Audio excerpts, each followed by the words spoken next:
પૂછી લો કે plastic surgery કરાવીને કેટરીના લુક મેળવ્યો છે કે ફસ ગયા છીએ પછી નેચરલ જ છે? ના પહેલેથી આવો જ છે મારો લુક. મેં કશું નથી કરાવ્યું. એટલે એવું કશું નથી, હું સિંગલ જ છું. એટલે તમે લોકો મને પ્રેમ કરો, હું સિંગલ જ છું હજી, ડોન્ટ વરી. ऐसे में बड़ा सख्त लौंडा हूं, लेकिन यार यहाँ में पिघल गया. ડાર્ક ફિલ્ડ છે, કોમ્પ્રોમાઇઝ કરવું પડે છે, આ છે તે છે.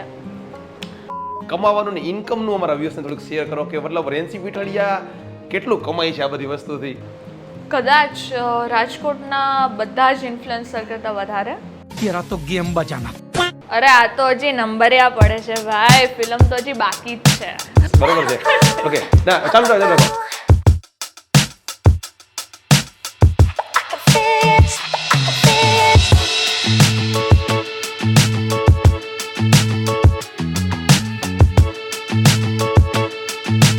મિત્રો મારી સાથે છે ગુજુ કેટરીના. લોકો જેની છે ઘણા સમયથી રાહ જોઈ રહ્યા હતા કે રેન્સી પીઠડિયાનું ઇન્ટરવ્યુ, ઘણા બધા એનો ક્વેશ્ચન છે કે જે આજે હું એને પૂછવાનો છું. સાહેબ છે ને એનું પહેલું એક્સક્લુઝિવ ઇન્ટરવ્યુ છે કે જેમાં છે ને આવી રીતના ડાયરેક્ટ કેમેરા સામે છે ને બધા ક્વેશ્ચનના આન્સર કરશે. તો કેમ છો? મજામાં? એકદમ મજામાં. ઘણી બધી રીલ્સ જોઈ નાખી, ઘણા એમના સોંગ જોઈ લીધા, પણ આ છે કોણ, કઈ જગ્યાએથી રહે છે, સ્ટ્રગલ લાઈફ શું છે, એના ફ્યુચર ગોલ શું છે, કેટલી ઇન્કમ કરે છે, શું એના વિશે છે, બધું બધા લોકોને જાણવું છે. તો બધું છે તમને ડિટેલમાં છે ને એક પછી એક વસ્તુ પૂછવાના છીએ. સૌથી પહેલા છે ને અમારા વ્યુઅર્સને તમે એ જ કહો કે રેન્સી પીઠડિયા કોણ છે? ઇન્ટ્રોડક્શન તમે જ તમારો આપો. પછી કહું? કઈ વાંધો નહીં. તમે સુપર મોડેલ છો, રાજકોટ અને ગુજરાતના. તમે છે ને જે મોડલિંગનું નામ આવે ત્યારે રેન્સી પીઠડિયા, રાજકોટથી લઈને મોરબી કે અમદાવાદ હાઈવે ઉપર જતા હોઈએ તો એક જ વ્યક્તિના જૂના પોસ્ટર દેખાતા હોય રેન્સીના. તો તમે તમારા મોડલિંગ લાઈફ વિશે કહો કે તમે મોડલિંગની શરૂઆત ક્યારે કરી? એકચ્યુઅલી મેં સ્ટાર્ટ તો એક વે જે હતો કે લાઈક હું જ્યારે નાની હતી ત્યારે મારા જે ઘરનો મિરર હતો એની સામે ઊભું રહી, મારી પાસે ફોન પણ નહોતો અને ત્યારે જનરલી આટલો ટ્રેન્ડ પણ નહોતો. તો પણ એમ કહે ને કે પુત્રના પારણેથી અને વહુના બારણેથી, એમ કે લક્ષણો ખબર પડી જ જાય. ત્યારે ટિકટોકનો જમાનો હતો અને ત્યારે હું બપોરે જ્યારે બધા જ સૂઈ જતા ત્યારે હું જાગતી અને મારા વિડીયોઝ જાતે બનાવતી. વાયરલ થાય ન થાય કંઈ નહીં, બસ મને એક હતું કે હું એક ટાઈમે એક ટોપ લેવલે જવું છે. કોઈ એવો ગોલ નહોતો કે મારે મોડલિંગમાં જવું જ છે અને હું કરવાની પણ નહોતી બિકોઝ ઓફ કે મારા ઘરમાંથી મને એટલું અલાઉડ ના કરતા. ફર્સ્ટ સ્ટાર્ટિંગ હતું ત્યારે.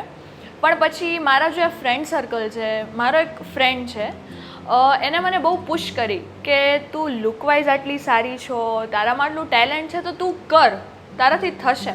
આપણે આ ફિલ્ડ માટે બહુ બધી એવી નેગેટિવ વસ્તુ સાંભળેલી છે. ડાર્ક ફિલ્ડ છે, કોમ્પ્રોમાઇઝ કરવું પડે છે, આ છે તે છે. પણ એવું કંઈ છે જ નહીં. જો તમે સારા તો દુનિયા સારી. ફર્સ્ટ મેં એક એકેડમીનું શૂટ હતું એ કર્યું હતું. ત્યારે મારી પાસે પોર્ટફોલિયો નહોતો અને મોડલિંગ સ્ટાર્ટ કરવા માટે આપણે એક પોર્ટફોલિયોની નીડ હોય છે. મારા અમુક એવા કોન્ટેક્ટ્સ કે પછી મારા એવા ફ્રેન્ડ્સ જેના થ્રુ હું આગળ ગઈ, મમ્મી પપ્પાનો પણ એટલો સપોર્ટ મળ્યો, ઘરેથી પણ પછી એટલો સપોર્ટ મળ્યો, તો મને આગળ જવા માટે ચાન્સ મળ્યો. અને સ્ટાર્ટિંગમાં તમને કોઈ સારું કામ નહીં આપી દે, તમારે એક નાના લેવલથી તમારું વર્ક સ્ટાર્ટ કરવું જ પડશે. ઘણી બધી સ્ટ્રગલ કરીને ઘણી બધા સ્ટેપ્સ લઈને પછી રેન્સી પીઠડિયા અત્યારે હાલ આ સ્ટેજ ઉપર છે. ગોડ ગિફ્ટેડ તમારી પાસે એક છે કે તમે કેટરીના જેવો ફેસ છે, ગુજ્જુ કેટરીના વાળો લુક અને તમારું ટેલેન્ટ, આ બેમાંથી તમને સફળતા આપો કઈ વસ્તુની વધારે? બેઉનો રોલ છે બિકોઝ ઓફ કે ખાલી લુકથી પણ કંઈ નથી થતું. હું માનું ત્યાં સુધી ટેલેન્ટનો વધારે ભાગ હોય છે, કેમ કે ટેલેન્ટ જો તમારામાં હશે તો 100% તમે આગળ વધી જ. પૂછી લો કે પ્લાસ્ટિક સર્જરી કરાવીને કેટરીના લુક મેળવ્યો છે કે પછી નેચરલ જ છે? ના પહેલેથી આવો જ છે મારો લુક. મેં કશું નથી કરાવ્યું. અને તમને મતલબ સૌથી પહેલા કોણે આવું કીધું કે ભાઈ તું તો એકદમ કેટરીના જ લાગે? આવી ક્યારે મતલબ શરૂઆત થઈ વાત કરવાની? એકચ્યુઅલી હું નાની હતી ને ત્યારે ટીવીનો જમાનો બહુ ઓછો હતો. તો ત્યારે મારા એક ચાચુ છે, એ પોતે મહારાષ્ટ્રથી છે, તો એને આ બધી મોડલ્સ છે કે એ લોકોને જોયેલી હોય અને મારી એક ફિયા છે, એ બેઉ મને પહેલેથી કહેતા કે તારો લુક છે ને એ કેટરીના જેવો છે. મને થોડીક મોટી થાય ને તો મારો લુક, બિકોઝ ઓફ કે હું થોડીક ચબી થઈ ગઈ હતી તો એવું લાગતું નહોતું, પણ હવે જ્યારે મારો ફેસ પાછો લીન થઈ ગયો ને તો પ્રોપર એના જેવો શેપ આવે છે. એટલે હવે લગભગ મારી રીલ્સ વાયરલ થાય ને તો બધાનું એવું કહું છે કે હું ગુજ્જુ કેટરીના છું, એમ મને ટેગ આપી. તમારું સ્કૂલિંગ અને તમારો ચાઇલ્ડહુડ વિશે પણ થોડીક માહિતી આપો. તમે રાજકોટથી છો કે બેઝિકલી તમારું હોમ ટાઉન? મારું બોર્ન અને બ્રોટ અપ રાજકોટથી છે. પણ અત્યારે જો હું વર્ક કરું છું ને તો મારું કોઈ ફિક્સ નથી હોતું બીકોઝ ઓફ મારે અમદાવાદ પણ રહેવાનું થાય છે અને મારે રાજકોટ પણ રહેવાનું થાય છે બટ મારું ઘર અત્યારે રાજકોટ. ઘણા બધા છે ને તમારા કમેન્ટ્સ મેં જોયા છે કે એમાં એવું પૂછતા હોય કે રેન્સી પીઠડિયા સિંગલ છે કે રિલેશનશિપમાં છે કે કઈ છે, એના માટે તમે શું કહેશો? હા, મેં હમણાં 2 દિવસ પહેલાં જ એક સ્ટોરી પોસ્ટ કરી હતી જેમાં મેં કીધું હતું કે હું સિંગલ છું, રાઈટ?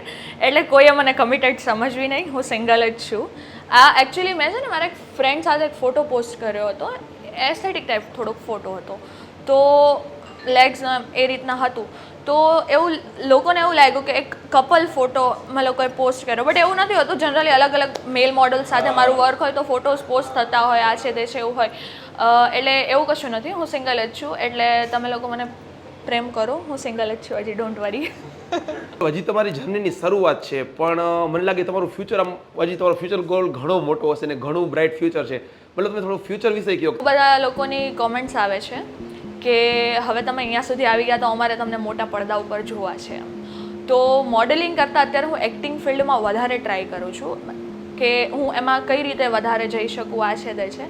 એટલે તમારા લોકોની જે ઈચ્છા છે કે હું મોટા પડદા ઉપર આવું તો એ જરૂરથી પૂરી થશે અને બનશે તો કદાચ આ વર્ષમાં જ હું પૂરું કરવાની ટ્રાય કરીશ. એટલે વેરી સૂન.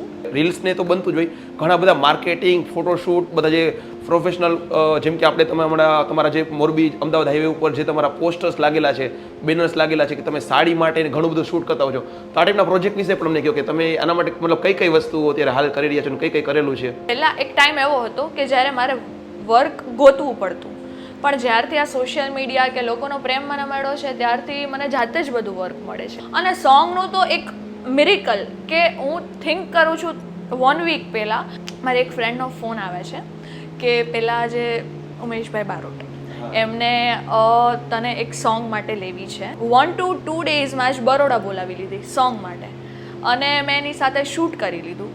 એટલે એ ટાઈમે તો મને બી એવું લાગતું હતું કે આટલું ફટાફટ આટલા સારા પ્રોજેક્ટ કરી રહ્યા છો તો લોકોના મનમાં એક ક્વેશ્ચન આવતો જ હશે કે કમાવાનું ને ઇન્કમનું અમારા વ્યૂઝને થોડુંક શેર કરો કે મતલબ રેન્સી પીઠડિયા ઇન્સ્ટા ઉપરથી માર્કેટિંગ આ બધા જે કરતા હોય એમાં કેટલું કમાઈ છે?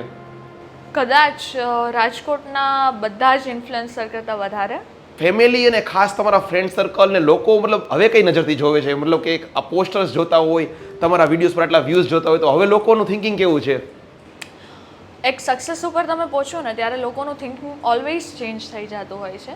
All thanks to my mom dead, because of જ્યારે કોઈએ મને સપોર્ટ નહોતો કર્યો ત્યારે એ 2 વ્યક્તિ જેવા હતા જેને મને સપોર્ટ કર્યો પ્લસ મને પુશ કરી આ વસ્તુ માટે. કેમ કે જ્યારે સ્ટાર્ટિંગ કર્યું ત્યારે આપણી સોસાયટીની તમને ખબર જ છે, લોકો બહુ બધી વાતો બનાવે કે છોકરી મોડેલિંગમાં જશે તો આગળ શું કરશે, એનું ફ્યુચર શું, એને કોઈ મળશે, આ છે તે છે. તો એવું નથી હોતું, બધા એક સરખા નથી હોતા. એટલે હું બધી ગર્લ્સના મેસેજ દેવા માગું છું, એમના પેરેન્ટ્સને પણ દેવા માગું છું કે જ્યારે કોઈ છોકરી મોડલિંગમાં કે કોઈ પણ બાબતમાં આગળ વધવા માંગતી હોય તો તમે એને કરવા દો. કેમ કે એનામાં જે અંદર હશે એ ખુલશે ને તો એને પણ મજા આવશે અને એને સક્સેસ મળશે ને તો તમને પણ મજા આવશે, કેમ કે એ તમારા માટે ગૌરવની વાત હશે. તો કરવા દો. રેન્સી પીઠડિયાની ફેવરિટ કાર? મર્સિડીઝ. ઓકે. અને ખાસ ફેવરિટ ફરવા માટેનું કોઈ સ્થળ કે ત્યાં જવું બહુ ગમતું હોય? મને માઉન્ટેન્સ પર જવું બહુ જ ગમે. એકચ્યુઅલી ત્યાં ફોનનું નેટવર્ક ના આવે એટલે માનસિક શાંતિ મળે છે. ઓકે. એવો કઈ ઇન્સિડન્સ કે મતલબ કે તમે આ સક્સેસ મેળવી લીધી અને નીકળો ત્યારે લોકો સેલ્ફી લેવા માટે આવી જતા હોય કે અરે રેન્સી તમે અહીંયા છો, આવી રીતના બધા મળતા હોય, તો આનો કઈ ઇન્સિડન્સ કે એવું કઈ થતું? બહુ બધી જગ્યાએ, ઇવન હું હોસ્પિટલ્સમાં કે મંદિરે જાઉં છું ને ત્યાં પણ 2-4 લોકો એવા મળી જ જાય છે કે તમે પહેલાં રેન્સી પીઠડિયાને અમે એક ફોટો લઈ શક્યા હતા.